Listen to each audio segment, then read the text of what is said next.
Hey, everybody. Welcome back to the Farm to Fame podcast, Conversations with Allie Cox. I have an incredible gentleman joining the show today. Welcome, CJ Bruce of The Missing Ingredient. Thanks, Allie. It's great to be here. Couldn't be more thrilled. I feel like I say the same thing over and over again. Like, I never think my competitors or other marketing agencies, I actually think it's stigma in the industry of having terrible experiences. And so, having a fellow small business owner who is focused in a very similar space as us is truly like, it feels like his CJ, and also just props to us for like being friends. And like 2 seconds ago, I was like, is there anything we can pitch together? So anyway, just thrilled to have you. And again, thanks for being here. And there is so much room for all of us in this industry, because I think we can completely agree that we are just scratching the surface and what should be happening in agriculture, food, and beverage ingredient marketing. So Absolutely. for sure. Okay, so CJ, let's just sort of like table set for a second, if you would appease me. Share a little bit about kind of how you got started. And I believe it was more through the technical route. As a founder, we all have our own journeys, and would love to hear a little bit about that. And then how we got to deciding to brand to The Missing Ingredient. Yeah, happy to. It starts for me in really storytelling. So I actually studied film and TV in college and moved out to LA to get into the entertainment industry, made some of my own stuff. All my friends and family saw it. And then it was, how do I get other people to see it? And that's really what got me into marketing. Okay. And then I pretty quickly realized that I was more interested and better at the marketing aspect than I was at film and TV. And so that evolved into viral video marketing for larger brands and working with large agencies. So like brands like IKEA and Gatorade and Ford. Did that for a while, and then got to a point where I really wanted to bring that expertise to, brands in an industry that I really had more passion for, and thought that we could, make more of an impact in their businesses. And so that's what led me into food and beverage, and started The Missing Ingredient in 2016. Okay, love this. So it really was like you were filling a need. Aren't, like, in your opinion, I know my opinion is like everything good always comes from like actually solving a problem versus sort of thinking like a what if kind of situation, but more like what is the challenge and why isn't this better? I feel like that's been like the whole baseline of my entire career, but it sounds like that literally was how you earned a living in the early days. Yeah, absolutely. It was there. There was a clear need, and the earliest days was, being like a translator of technical things to non-technical people, and so Okay. having the understanding of, how these things work, being willing to experiment, and then being able to communicate that in a way that didn't make people feel like it was condescending or like they didn't totally understand, being comfortable asking questions. So I feel like that's, it's a sweet spot for me, and sitting in between those two places. Okay, like no wonder you're so good at your job. Of course you're good at your job. That's like the whole point of it all. So so then 2016, you founded The Missing Ingredient. I would love to know more. So how did you transition as sort of being a generalist into agriculture and food? Yeah, so it really became so the beginning of the agency was a little more general. It was kind of like I Okay. wanted to work with things that were having an impact. That Mm. was kind of my foundational piece. So we worked with some nonprofits and a variety of sectors. And then a couple of years in, it felt too like we were spread too thin and couldn't really concentrate. And so I took a look at where we had worked, where we had done good work, and where, my passions and the team's passions lied. And food and beverage at the time was about half the work. And Mm. so that's where it's like, if we were going to focus on one thing, Mm. food and beverage would be it. And I'm personally passionate about food and beverage outside of all the marketing aspects, how Mhm. it's grown, how it's sourced, the act of eating, the culture around it, the community aspect. There's just so many different, as you know, and I know we shared this passion, Mhm. so many different layers to it. And then from an industry, and then also the storytelling aspects, and it's a fun space to work in from a marketing perspective as well. And so all of those things combined to really help us focus in and really double down on food and beverage. I love it. How has marketing food changed from 10 years ago to today?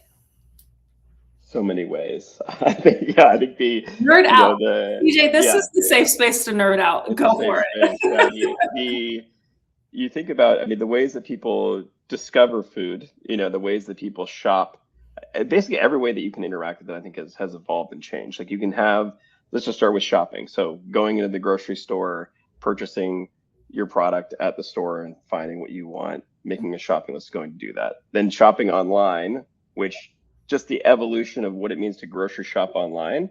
You have things Right. like Instacart, but then now it's every retailer that you can go and you can find your groceries online, get it delivered to you at your house or go for pickup. And then the influence of social media, obviously, like what are people eating? They're sharing what they're eating. You're having influencers online where you're learning about new foods from from them and getting we talk about it as like a virtual tasting experience, right? Somebody that you love, that you like and you trust, and they have similar tastes or interests to you, and then you see them try something new, and then that introduces you to it. Mhm. Uh, and then the food trends, I think especially in the last few years with like the rise of TikTok and short form video, Mhm. really then inspiring people to actually go and find those new foods and try it themselves and then share that experience, and that whole feedback loop Mhm. has been a big shift. And then the ever shifting lanes of food trends, and I think like now more, which I'm grateful for. I feel like it's coming back to real food, where there's keto and there's fill in the blanks of all the trends that have Mhm. happened. But I think now more recently, people are questioning where their food is from and what's in their food, wanting to understand that more, and just getting back to simpler quality ingredients, which is Yeah. great. Interesting. Something you just said. I'd love to hear your thought on the difference between a diet trend and a food trend. Hmm, interesting. So I guess I think about like on a food trend, I think that can come out as like what you're actually eating independent of the dietary restrictions or concerns. So it could be an ingredient piece, right? So there could be popular, think like yuzu as a trending citrus, where then you see yuzu and everything, Yeah. right? Or packaged goods too. Like there was a couple years ago, like the Japanese mayonnaise, which is just then trending and showing up in all of these different ingredients, and people are going to utilize that. Where Mhm. diet trends tend to be more about restrictions Mhm. and okay, I'm not going to have this or I'm not going to have that. And a lot of it can also be, connected to hacks where people still want to have those things, but how Mhm. can I have it be, fully keto or fully plant-based Mhm. version of, you know, mac and cheese, or fill in the kind of comfort food or classic foods that are then spun around that. Mhm. Uh, and then sometimes they intersect, where you have the ingredient or recipe trend that is intersecting with one of Yeah. those diet trends. Yeah. And then it's interesting to see also just the longer term, like what has staying power, which versus what is kind of a flash in the pan. And I Mhm. think we try to think about the core, like people want to, you're just talking about, want to eat whole food, want to eat generally, healthier food, but it also needs to taste good. And so Mhm. those things tend to be staying power, where like some of the very specific diet uh, aspects are a little more trending and a Yeah. lot harder to kind of build a long-term strategy around. For sure. For sure. So, CJ, one of the pieces of work that the missing ingredient has worked on that I am personally a fan and talk about all the time is the Sumo Citrus. And I think that the messaging and the strategy around, frankly, honoring and championing like seasonality is Mhm. so, oh gosh, it's like, it's textbook. It is so good. And I would love if you could share a little bit about it. From a Yeah. value add perspective and building a brand around a whole food, I think it is like chef's kiss. So congratulations to you and your team. But I would Thank you. love it if you wanted to share a little bit about kind of how that came to be. Yeah, we love Sumo Citrus. It's been so we're going on our sixth season working with Sumo, and it's amazing. It's an amazing product to work on. It's an amazing team to work with, and so yeah, like you said, you touched on the seasonality piece and some of these differences in working in produce, versus working in consumer packaged goods. So you Mhm, have built-in seasonality, which is mhm, something we really leaned in from the beginning. Like you have essentially this urgency that's natural to the product itself. And so mhm, you get an anticipation and the hype leading up to the season, and then a short window to really maximize on the product being available, everyone, all of the fans engaging with it. And so a lot of it for us came down to looking at those, what's inherent to the brand and the product itself. So like mhm, the seasonality, they're early fans of the product. how do Mhm. we amplify those things to really create an event around the season as it comes? And Mhm. then I mean, the fans, that's one of the most fun parts. It's like I mean, I'll tell you a quick story. When I first started working on the project, we Mhm. were pitching on it actually, and I told a friend of mine who I was having coffee with that we were talking to Sumo Citrus, and he just lit up and was like, "Sumo Citrus, have you had it?" It's like, I haven't tried it yet. It just goes off on, Like, how great his get ten product is. dollars out and let's go to the grocery store and buy an orange. Let's do it. Let's do it and share it. Get the value out of it. But that was my first exposure to just how much people love the product. Yeah. And when you have a great product at the core, it makes everything else easier. So our job is really, how do we amplify that? How do we tell that story in different ways? How do we reach different, communities and subcultures with the brand, and Mhm. then really bring it to life and build it over, what's coming on 6 years now. So it's great. It's such a great fun product to work on. And CJ, how have you and your team sort of addressed that price? I mean, I joke about it, but seriously, how have you guys sort of addressed the price point for a mandarin orange? Yeah, that's a great question, Ali. So it starts with education, that Okay. really helping people understand just how difficult it really is to grow a sumo citrus. And so Mm, there's a lot of telling the story from the farm, and the product gets sunscreen on it because it's so sensitive, right? Like these little nuggets that you're not going to get, and it's hard to tell. And just like at shelf at the store, you see yeah, sumo right, citrus next to the other commodity right. products. So it is really where the online storytelling comes in, the website, social press, and we have some partner agencies that we work with on it as well, and the creative storytelling and PR to get that story out there. And then also on social, it's answering people's questions, around, again, yeah, people oftentimes will say how expensive it is, how much it costs. And on the flip side, we have people who say, this is worth every penny because it is a great quality experience. And I Mhm. know, when I go and I buy a Sumo Citrus, I'm gonna have a great piece of fruit. And then there's people hoarding it for themselves because it's like, well, this is a high value Yeah, item.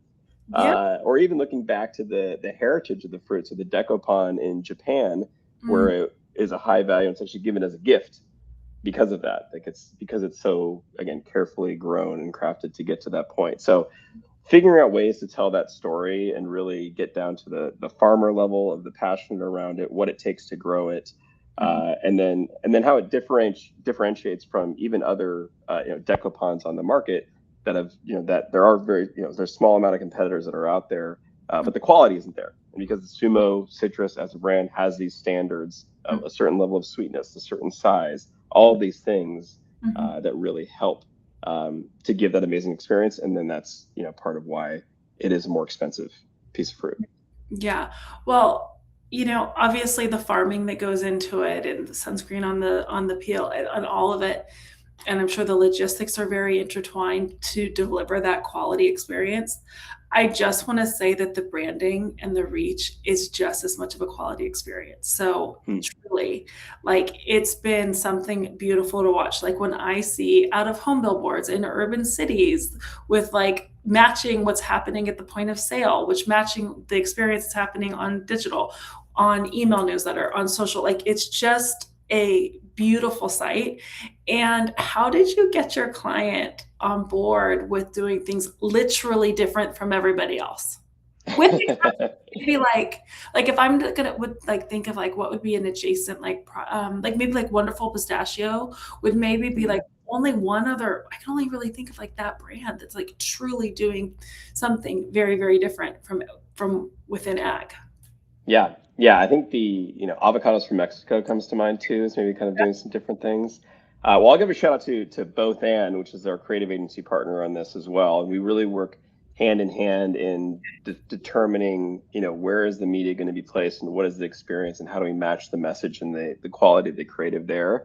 And really, and then also to the client, we really built this together. So when we started, they had recently updated the branding, but it Mhm, was just the kind of logo that was basically it, right? It was like, okay, well, we have this now, what does it actually mean and how do we live into the brand and define that across all channels?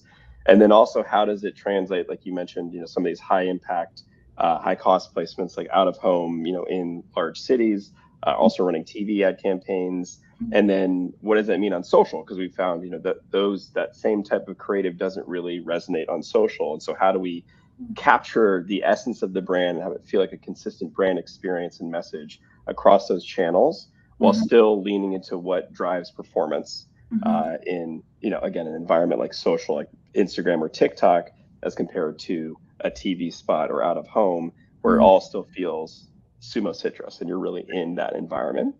And Right. I'd say, yeah, going back to the client side, like they've really, they really are stewards of the brand and help to push that. And it's such a great collaboration for everyone who's on the project. We'll try to push things in a direction where we think it'll drive performance. We get pushed back where maybe it's like not totally, doesn't totally feel like the brand doesn't capture that. And then we find the space that really is that the creative tension that then leads to the best work. Mm. So I think it's that true collaboration across different agency teams and the client team to get that output that you just described.